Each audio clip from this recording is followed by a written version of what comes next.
What is up? What is up, Camelback fam? Happy New Year. Welcome to 2024. I am so excited to be kicking off our 2024 season of Humble and Hungry, the series where we sit down with revolutionary entrepreneurs who are changing the game in education and conscious tech. And I am super excited to have joining us today to kick off the 2024 season, our founder and CEO at Camelback Ventures, Aaron Walker. Aaron, thank you for joining us. Thank you for joining us. How are you? It's good to be here. It's good to be here. Good to see you, Lex. Happy 2024 to you and those who you love and who love you back. Yes, sir. Thank you. Thank you. Thank you. Well, we are going to jump right into it. I did a quick introduction, but for those who may not be familiar with who you are, do you mind just sharing a little bit more about yourself? Yeah, definitely. I think I'm at least professionally most well known for being the founder and CEO of Camelback Ventures. But I've lived a few different professional lives. I started my career as a teacher. I went to law school and practiced law for a little while. Worked in government for a bit, and for the last dozen or so years have been playing entrepreneur. So most of those years more successful than others, but you never know how it's going to go down. Right, right. The ebbs and flows, the ebbs and flows. But we're still here. We're still here. Still And standing.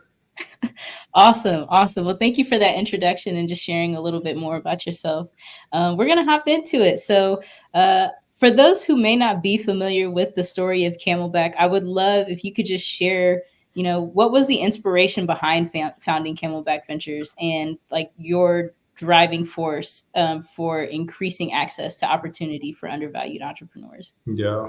I mean, that comes from a couple different directions. I think one is, as I was just sort of just giving my background, and I've been the lonely only in so many different spaces. When I was a teacher, I was one of the few Black male teachers in my school. And even when you look today, less than 2% of teachers are Black male teachers. You go to law school, you work in a law firm, you look around, you don't see folks who look like you.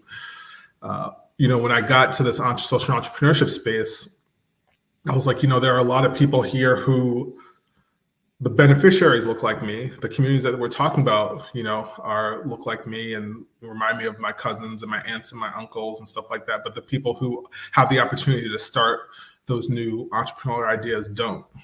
And it's just one of these places where I decided, I'm going to put my foot down, right? There are so many really amazing, talented people who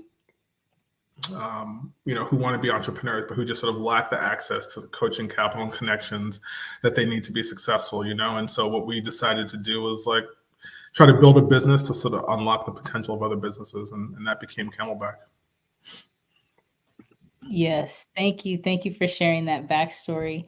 And yeah, I mean, I'm super excited to just get a little bit deeper into this. So you talked about how, when you first started Camelback, it was because you were like the lonely only, and there were so few entrepreneurs or even opportunities for entrepreneurs that looked like you to get out there and create change. And so, knowing that at that time, back in 2015, and looking at the social impact space today, what do you feel are like some of the biggest challenges BIPOC women and non-binary entrepreneurs face? And are they different? Has anything changed since you first started Camelback? I mean, the answer is yes and no, in the sense that I think a lot has changed and a lot has stayed the same. And so when I think about the things that we have always believed needed to be true for these entrepreneurs when we started Camelback, they're sort of true today, right? We thought all entrepreneurs need the same three things to be successful: coaching, capital, and connections. We thought that back in 2013, and I think we still think the same is true.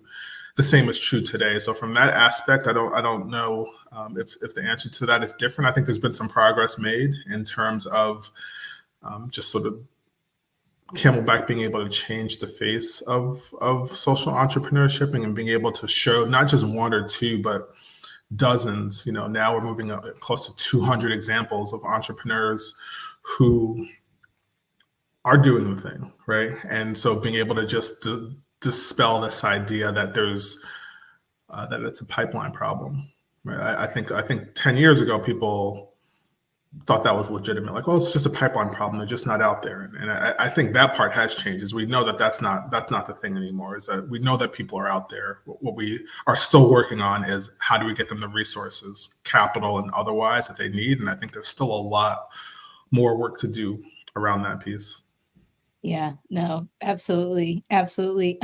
Speaking of resources, a lot of the fellows that we've had come and join us on the show, that is typically like the biggest challenge they talk about facing in their journey. And as someone who is a very successful fundraiser, I'm wondering if you might be able to offer any type of advice or just like words of wisdom on how leaders can overcome that challenge or just how to navigate it more effectively.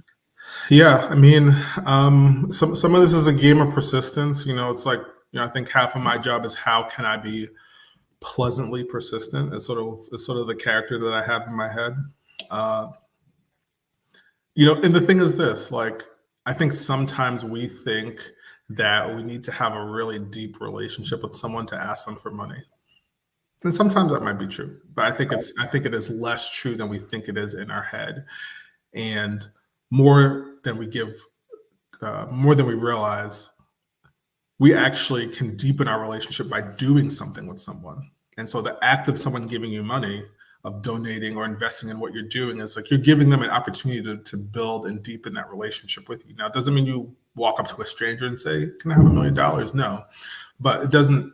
I think we don't need to get to know someone for a year, 2 years, before we ask them for money. So that's one. Is just sort of trying to change that paradigm, and two, just remember that all these people who work at these places, who work at foundations, who are philanthropic advisors, like their job is to give away money. So like we all know why we're here, and so I think sometimes we can be like a little bit reticent, a little bit shy, and I get it.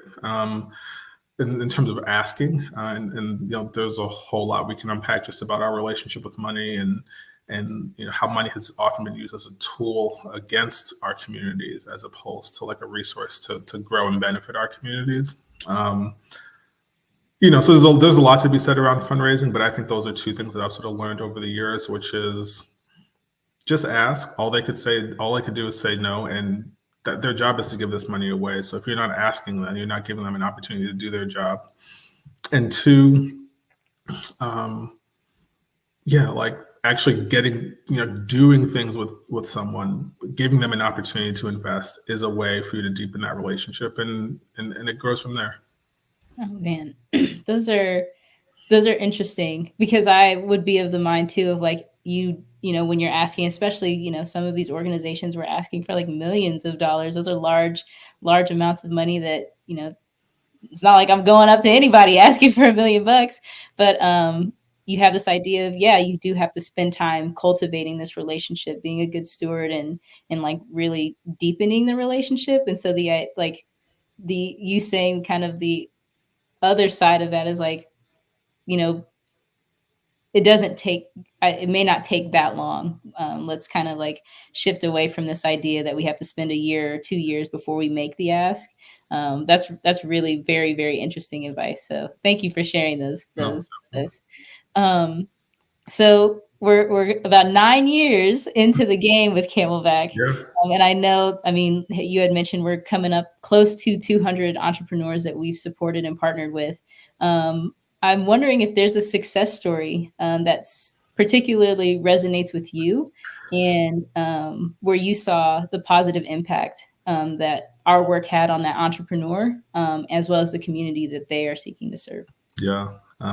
So you're like asking me to pick my favorite child, Almost. which I will take the bait fully. But what I can say is there are just so many. Like there are so many entrepreneurs who have come through Camelback who I deeply admire and have been honored to be a part of their of their entrepreneurial journey. So I mean, some that come to mind right now are Geraldine Rodriguez, who started the Knowledge House. She grew up in the South Bronx, went to college, came back to her community to build a nonprofit organization to help young people who maybe college wasn't necessarily the path for them, but they wanted to get into careers where they could earn, a living wage for them and their families. And she was in our very first cohort in Camelback back in 2015.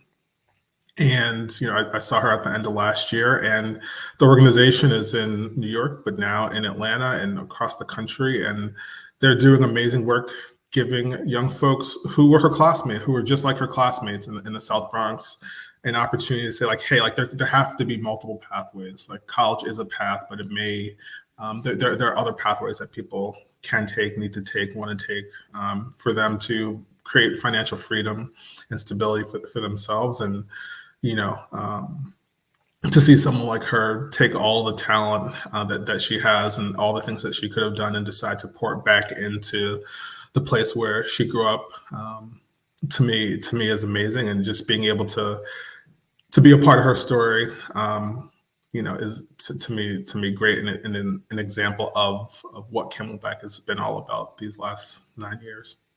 Yeah. I love that you mentioned Geraldine, because we will actually have her on the show here in a couple of months. So shout out to Geraldine. We're super excited about that interview too. And just to dive deeper into her story, like you said, she was one of the first fellows from 2015. So just to see, what the growth has been like over these past few years. And I mean, we're seeing it now. It's tremendous. She's already expanding out from New York to other communities. And it's just awesome to see. So yes, thank you for sharing that impactful story. And I know, we can't pick a favorite. There's so many. All of the fellows have something so unique and great to offer. But appreciate you for sharing that one story with us. So, with Camelback's 10-year anniversary coming up in 2025, what are your hopes for the future of Camelback and just the overall social impact ecosystem 10 years from now? Yeah. I think one of the things that I've come to have to appreciate, and sometimes begrudgingly, is just how long it takes to sort of make progress. And so I would love to say in 10 years, like we'll have fixed the problem, that entrepreneurs of color will be funded in the ways that they should, that there'll be a level playing field. 10 years from now, we can just like close shop and go to another sort of effort. And I mean, that would be great if we could get there. And I suppose that's the sort of ultimate vision. But if I were to sort of think a little bit more realistically about what I hope over the next 10 years, is that we are able to just make meaningful progress, along those lines. That when we look at the percentage of money that's going to entrepreneurs of color, women and non-binary entrepreneurs, it's not in the single digits. It's not 3-4%. It's, 20%, it's 30%. Hopefully we can even get to some level of proportionality just in terms of population. If we really say genius is equally distributed, but access is not, then what we should see at some base level is that, the financial resources distributed to those groups are sort of at minimum proportional to their representation in the population. And so I love for us to get to that point, right? Like I think the work that we're doing with our entrepreneurs through the Camelback Fellowship has been monumental. And I think this work that we've started with the Capital Collaborative around really trying to influence resource holders and resource allocators in terms of how they're thinking about this, to me, is some of the most important work that we're doing. And so, when I think 10 years down the road, it's that we can look back and say that, just in the ways that I think Camelback has influenced this idea that it's not a pipeline problem anymore, that we can look back 10 years from now and sort of say Camelback has played a significant role in actually reallocating the resources that these entrepreneurs need to be successful. Because any company that starts undercapitalized tends to continue undercapitalized. And we look back and say, well, why didn't they do that? And it's like, well, you can't take blood from a stone. And so, us having an impact on that is part of what I'd like to see over the next 10 years. Yeah. No, that is I appreciate you sharing that. We have this the blue sky thinking of like the ideal would be that Camelback didn't need to exist anymore, which would be sad because then we wouldn't have jobs. But we're on to the next thing. But it's good because that means the work has been done. But the idea that we make meaningful impact towards that goal. I love that. I love that just as much. So kind of piggybacking off of that question, what legacy do you personally hope to leave behind for Camelback, for the broader social impact sector, and just the world overall? Yeah, that's a big question. I mean, in some ways, uh, I've already started, as I know and some other folks probably know as well, that my time as CEO of Camelback's coming to an end in the next several months, and so it's one of those things that gives you an opportunity to think about what you've done and have people sort of share some of those things. And I think that um, part of my legacy is this organization and the impact that it has had, not hopefully just on the entrepreneurs, but like the folks who have worked here, the folks who've been able to like be on our board and coach our fellows and watch us work. Um, you know, some folks have reached out over the last several months, just sort of talking about the sort of impact that we've been able to have, that I've been able to have in terms of what leadership can look like for them. And I think that in some ways has meant the most to me, that we have like a particular sort of form of leadership and what that looks like.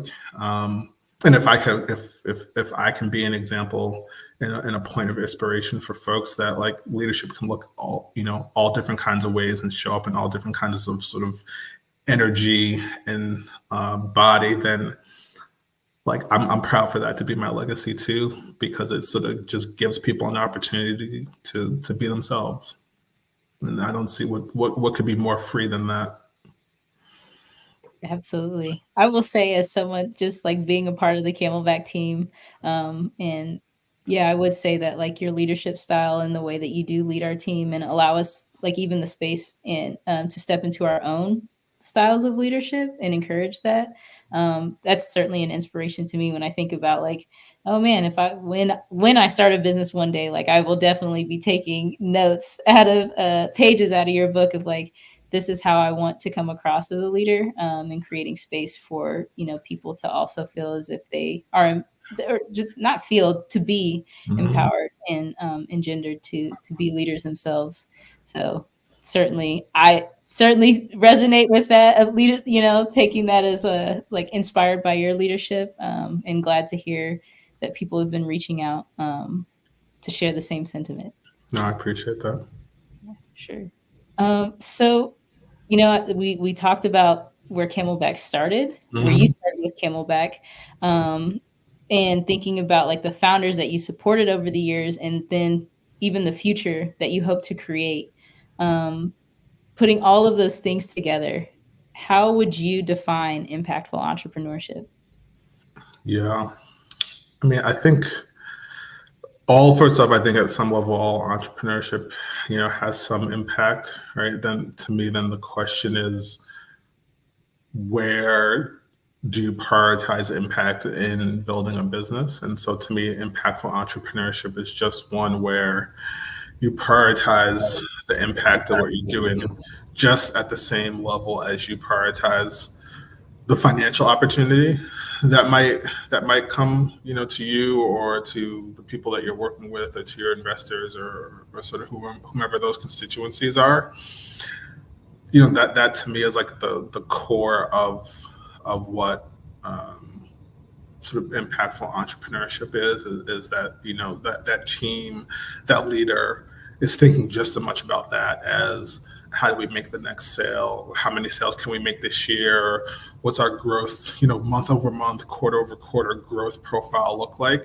And I think when we're doing those things, then we're sort of balancing the financial reward that can come to us, but also like the quality of that, like what is the quality of those things. And you know sometimes it's like you sort of have to sort of step back and just think about the history of these things. And if you were to just look at the last 30 years, you would think that the only thing that mattered is how do you maximize profit for yourself or your shareholders or whomever. um, But that's like a very recent kind of prioritization in sort of building businesses. And so the thing is, all these things are choices, and we just have to make a decision as business leaders and as a business ecosystem to prioritize a different set of choices. And um, I hope that we at Camelback are not only just creating a space for individual leaders to self actualize, but also creating a community of people who can be examples and who eventually I think can begin to become a force as a group, to begin to influence like what business looks like in the future. Yeah. No, that is so powerful. It makes me think about the exercise that we did, where you called on our team to think about to center a fellow, and the work that they're doing and what our hopes were for them for the next year. But just like there was a part of that exercise where you were sharing that, if we hold that at the center of the work that we do, all of the results will come.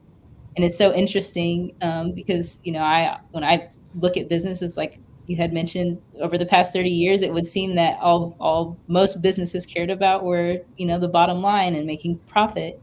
But that comes if you hold true to your vision, if you hold true to the impact that you're trying to have on the world, like those results will come. Hopefully they will come. So thank you for sharing that and just like reiterating that, for folks who, I don't, maybe that's a challenging point for them, but the idea to just stay true to what it is that the work that you're trying to do, and the impact that you're trying to have, and allowing it to be just as powerful, and focused as making money. I think both, yeah, and both will happen, right? So to me, it's sometimes we have this discussion of it's an either or proposition, right? That if you're focused on one, that means you're diminishing the other. And while we could probably think of instances where that may be true, I think that there's also like a third way where both of those things could be true at the same time. Yeah. Oh man. Beautiful. Beautiful. So, as we in your reflection, as you mentioned, you'll soon be stepping down, and transitioning, from Camelback. But when you look back to 2015, when you first started, um, as an entrepreneur, what advice would you give to your younger self when starting Camelback that you know, think would be helpful to other aspiring or current Yeah, entrepreneurs who are in the sure. work? Yeah. Uh, I guess a couple things that I would say to my younger self. Well, one is, Camelback is like the third company I've started. So the first two, I had to take my licks and learn my lessons the hard ways. In some ways, I like applied those lessons to Camelback, and I do want to talk a little bit about that too, because sometimes, um, you sort of tell the story like you woke up and everything was great, and that's not necessarily true. And I think one of the things I learned in my first couple companies, or a couple things, one is don't be afraid to tell people your idea, right? Like sometimes you want to perfect it on paper, you want to perfect it in your head, you want to perfect it in your heart before you let someone know about it. And I think the reality is sometimes we're blocking the blessing. We're blocking the opportunity to sort of let people know what we're thinking. And not everybody will be out there to help you, but I think more people than we think will be out there to help us. And everyone is like, well, they're going to take my idea if I tell them. And first off, most people won't. They don't have the energy or the wherewithal to do it. And even if they did, it's about execution. And so I think the benefit of actually letting people know your dream and giving them an opportunity to say, hey, I want to help you with that, is greater than any risk of someone coming along and taking it. So I would just say, like, yeah, like think about it, like maybe don't tell someone on the first day, but I think what I would say, what I learned, and what I would say to my younger self again is, you know, business ideas aren't built on paper; they're built in the real world. So get it out there in the real world, tell people about it, give them an opportunity to have them help you, and build your vision. Um, Regardless of what you're doing. And then when I think about my Camelback experience, I don't know, okay, maybe I'm just prisoner of the moment right now, but I would say it goes by faster than you think. So just enjoy the ride a little bit too. There's always the next thing and the next thing and the next thing and the next grant and the next partnership and the next sale. Uh, and I think that's healthy. You know, for entrepreneurs to not get complacent. But I think I would sort of tell my younger self, like, enjoy the ride a little bit more too. Oh man, I think that's a life lesson. Yeah, yeah. Like the you know, uh, I've said and I've written before, but about this experience that just as much as this company grew me, I grew Camelback. That this company grew me too, right? Like this has been like a journey of growth and self discovery, in a way that I couldn't have imagined. Yeah. Thank you for sharing those pieces of advice. I hope everybody, if you missed them, definitely go back and watch the replay and take notes on those because those are gems for sure. Um, so as we kind of round out our interview, and even your time here at Camelback, as you prepare to transition out of the CEO role here, what's next? What's up? What is Aaron up to after? Yeah, yeah. I still got some things that I want to do. I think one of the things that this Camelback experience has taught me, we've talked some about it, is just the importance of capital allocation and access that entrepreneurs have. And I think, part of our vision at Camelback was how can we be the friends and family for people who don't have it? If you don't come from money or you don't have those networks, and again, that's in large part, at least in the U.S., a byproduct of the racial wealth gap, the gender wealth gap, and that's a whole other conversation we can have. But we understood that early and said, well, who's going to write that person who doesn't have a rich uncle their first $50,000 check? And Camelback wanted to be one of those places to kind of to do that. I think it's important and necessary, and also it's like, where do they get the next check? Where do they get the next $250,000 check, $500,000 check? And so I think part of what's next for me is like trying to build something that can solve that problem. Like a fund vehicle where we can begin to write some bigger checks to entrepreneurs, who need that second, who need the third check, after they've gotten the first check from a place like Camelback Ventures. So I think professionally that's part of it. I'm also just excited to have a little bit more time at home. I spent more time on planes and hotels than I care to admit.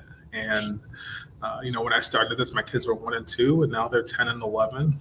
Oh, wow. And like, I've been there for a lot, but I've missed a lot too. And so I'm just excited to also just be home a little bit more and spend some time with them.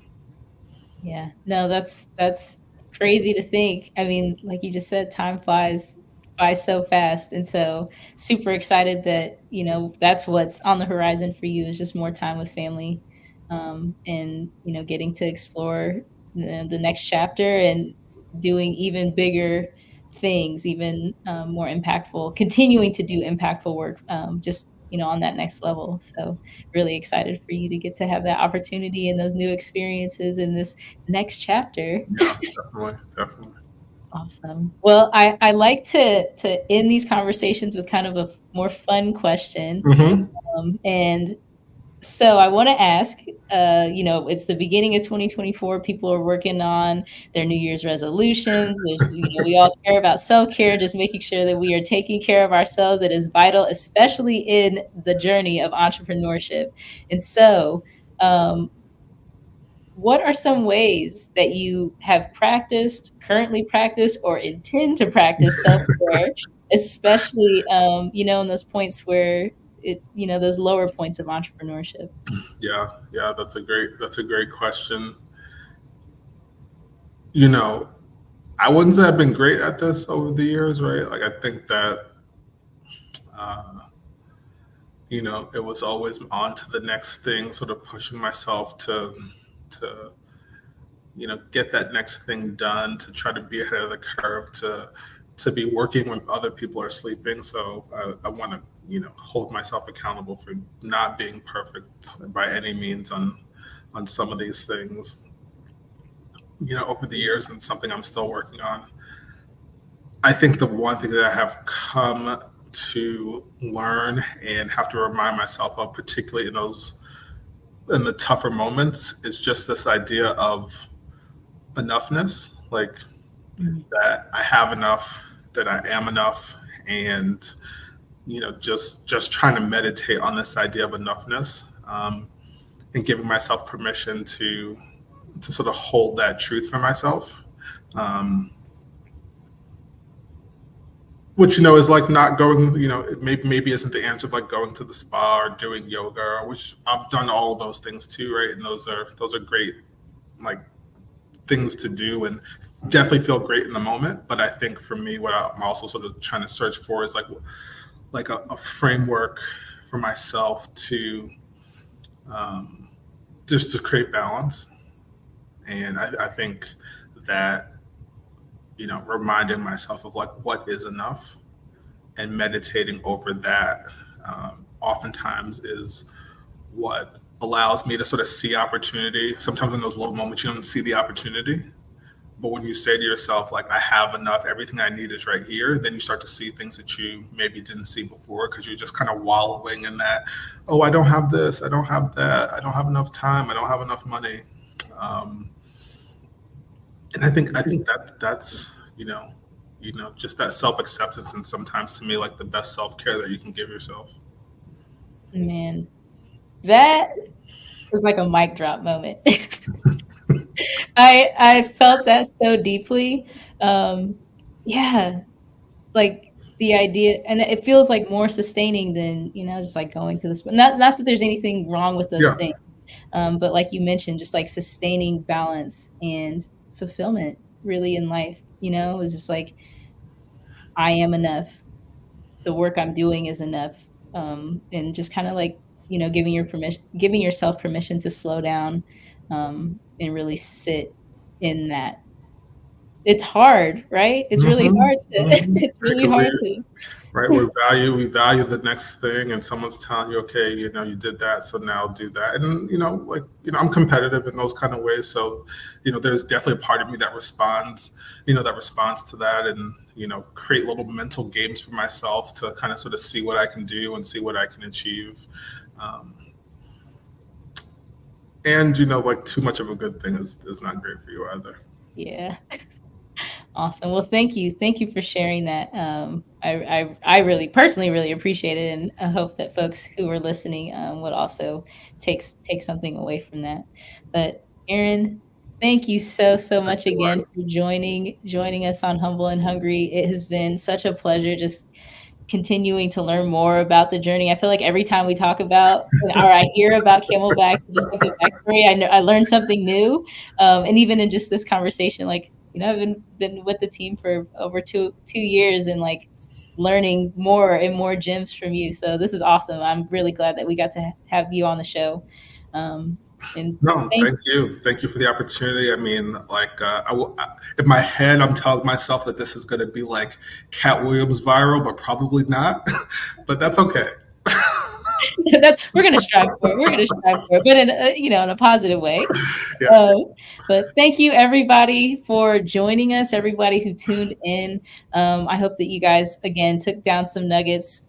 The replay will be available on YouTube. So if you missed any part of the conversation, be sure to check out our YouTube channel at Camelback Ventures. And we'll see you guys next month for our next Humble and Hungry episode. Awesome. Thank you, Lex.